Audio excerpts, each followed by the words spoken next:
Kita tuh juga mulai melihat potensi beberapa case study bagaimana teman-teman kita di sisi operasional bisa bekerja dengan di empower kali ya oleh Gen AI. Kita percaya AI itu mungkin someday mungkin nggak akan nggak dalam waktu yang tidak terlalu lama lagi gitu ya, itu akan menjadi satu kayak basic hygiene kompetensi yang memang di required. Mungkin bayangan saya paling challenging itu di IT.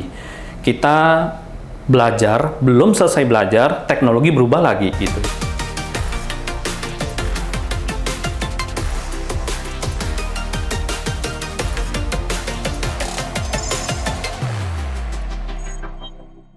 Oke, nah sekarang Mas, kita mungkin geser ke soal emerging teknologi, terutama soal AI dan segala macam. Sebagai praktisi IT yang udah puluhan tahun di dunia IT gitu, Mas gimana ngelihat Gen AI sih sebenarnya, lebih kepada bagaimana Gen AI dapat membantu enterprise seperti KB Pharma, kira-kira ada nggak peluang ke sana? Kalau kita bahkan sebetulnya kalau konteks Gen AI, kita tuh juga mulai melihat potensi beberapa case study bagaimana teman-teman kita di sisi operasional bisa bekerja dengan di empower kali ya oleh Gen AI. Misalnya paling sederhana, kalau dulu kita ingin memperoleh satu market research gitu. Kalau hari ini, kalau yang lalu kan selalu kita engage sama external party. Sedangkan dengan eranya Gen AI, namanya informasi, data, itu kan selama itu terpublikasi di internet gitu ya, itu kita bisa panggil, kita bisa curate gitu. Nah, Gen AI kita manfaatin juga untuk sampai ke sana. Tadi kalau kita bicara juga supply chain, bagaimana kita melakukan forecast analitik supaya tadi forecast terhadap demand itu bisa seefisien dan seproper mungkin gitu ya forecastnya. Jadi jangan sampai kurang ataupun berlebihan. Nah, itu pun kita udah terapkan sampai di sana. Oh, berarti Bang, secara teknologi Gen AI udah mulai digunakan banyak di gitu ya. Betul. Kalau ke depan sendiri kira-kira apa potensi lain yang bisa dikembangkan? Karena kalau sekarang kan kita bisa melihat bahwa Gen AI bergeraknya itu tadi analisa teks, kemudian juga dia bisa menghasilkan foto, video. Kira-kira kalau di industri farmasi, kira-kira apa yang mungkin bisa dikembangkan? Kalau di sektor kesehatan gitu, sebetulnya kami pun melihat potensi pemanfaatan AI terutama gitu ya, emerging teknologi itu masih cukup banyak potensinya. Karena kita masih percaya salah satu area yang masih banyak kita bisa eksplor itu di area biotech terutama ya, ataupun teknologinya itu sendiri. Jadi area biologi maupun teknologi. Karena kita percaya misalkan kalau kita cukup hari ini kan yang kita rasakan ini, kita punya informasi, tapi hanya orang tertentu yang tahu cari informasinya kemana. Hari ini dengan penggunaan AI, informasi kan quote and quote ya agak sedikit menjadi yang lebih komoditi ya gitu ya. Kita panggil informasinya dengan pertanyaan yang proper, benar, istilah mungkin prompting ya, istilah teknisnya. Itu kita langsung bisa dapat feedbacknya.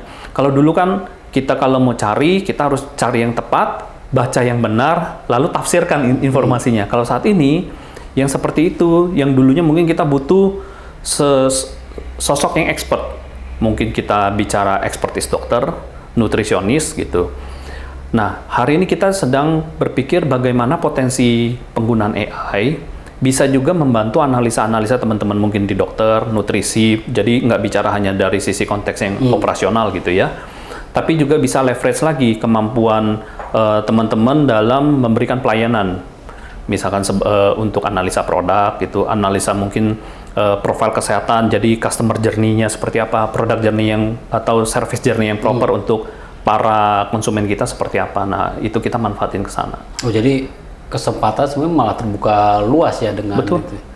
Dan itu akan membantu customer lebih mendapatkan pelayanan yang lebih baik dari dokter. Kalau kita mungkin sering sebutnya sebagai total solution. Iya, betul.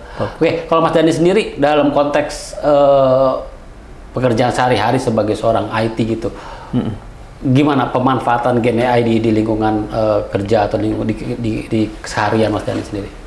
Kalau kita malah untuk penggunaan atau mengintroduce Gen AI itu, kita bahkan memang coba mendorong ya teman-teman, bahkan ke teman-teman yang bukan IT aja. Jadi semua karyawan kita introduce juga, karena kita percaya AI itu mungkin someday, mungkin nggak akan nggak dalam waktu yang tidak terlalu lama lagi gitu ya, itu akan menjadi satu kayak basic hygiene kompetensi yang memang di-required. Kalau dulu kan biasanya ada job opportunity, harus bisa menggunakan aplikasi Office, Excel gitu ya, Word, PowerPoint, mungkin next ya itu harus bisa menggunakan AI, mungkin dalam konteks prompting gitu ya. Nah, jadi kita memang percaya penggunaan AI pasti akan memudahkan pekerjaan kita sehari-hari gitu. Oke, Mas Dhani, mungkin ini pertanyaan terakhir nih. Saya selalu menanyakan ini ke narasumber saya. Sebenarnya kalau Mas Dhani bisa nggak memberikan semacam insight, saran gitu bagi orang IT profesional luar sana gitu, kalau mau jadi IT leader sukses seperti Mas Dhani, apa yang harus mereka lakukan? Ada saran atau mungkin masukan bagi mereka? Kalau mungkin sedikit sharing dari experience saya gitu. Ya kalau yang pasti adalah kita nggak boleh berhenti belajar, itu satu. Karena suka nggak suka, itu pekerjaan mungkin bayangan saya paling challenging itu di IT. Kita belajar, belum selesai belajar, teknologi berubah lagi gitu ya. Mereka udah lahir lagi, sesuatu yang lebih evolusif gitu. Jadi menurut saya jangan berhenti belajar, jadiin belajar itu hobi malah. Nah, tapi juga jangan juga kita berhenti hanya paham. Dalam skala tertentu kita harus coba eksperimen. Sebetulnya ini apa? Karena suka nggak suka, real fight-nya di dalam teknologi itu ketika eksekusinya, implementasi. Kita bicara sesuatu, teknologi itu kan sesuatu bukan hanya hardware ya. Kadang dia bentuknya abstrak, digitalisasi proses. Tadi kembali akhirnya, kalau ditanya, siapa yang perubahan? Semua orang mau terjadi perubahan. Tapi berubahnya orang nggak mau.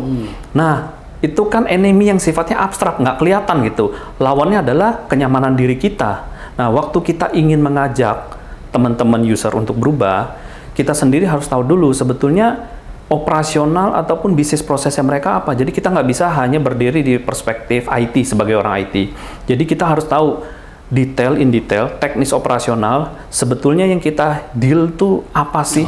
Jadi kita harus punya bahasa yang sama, pengetahuan yang mungkin relatif, nggak mungkin bisa sama ya, tapi relatif kita paham, oh dengan cara bekerja seperti ini, mereka punya pain point ini, jadi kita harus bisa masuk ke frekuensi yang sama dengan mereka gitu. Baru kita bisa kasih suggestion, solusi yang memang tepat buat mereka. Nah, sekali lagi mungkin nggak bisa berhenti di sana gitu ya.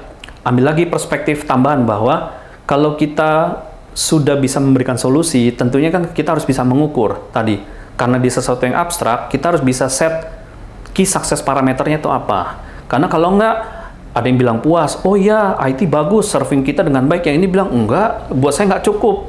Nah, mari kita define key success parameternya apa, bagaimana mengukurnya, supaya tadi kita manage ekspektasi dari semua stakeholder. Oke, menarik bahwa ketika kita tahu pain point mereka, kita bisa mengatasi pain point mereka akan lebih mudah buying setiap inisiatif yang kita sodorkan gitu kan ya. Dan setelah itu kita ukur dan ini udah ada buktinya nih gitu ya. Betul. Oke, Mas Dhani, terima kasih banyak atas waktu dan sharingnya yang sangat bermanfaat. Saya yakin itu dapat bermanfaat juga bagi para IT leaders maupun IT profesional di luar sana. Sukses terus Mas Dhani buat Mas Dhani juga buat KB Pharma. Makasih Mas, sama-sama. Oke. Demikian teman-teman diskusi saya bersama dengan Mas Dhani Natalis, Head of Corporate IT dari KB Pharma. Semoga diskusi yang singkat namun padat ini dapat memberikan insight menarik bagi teman-teman dalam memandang digitalisasi, transformasi digital di perusahaan sebesar KB Pharma, dan juga tadi sedikit bicara soal karir dan juga apa sih yang diperlukan dari seorang IT profesional. Demikian podcast Xiao Insight kali ini. Sampai jumpa di podcast berikutnya. Salam.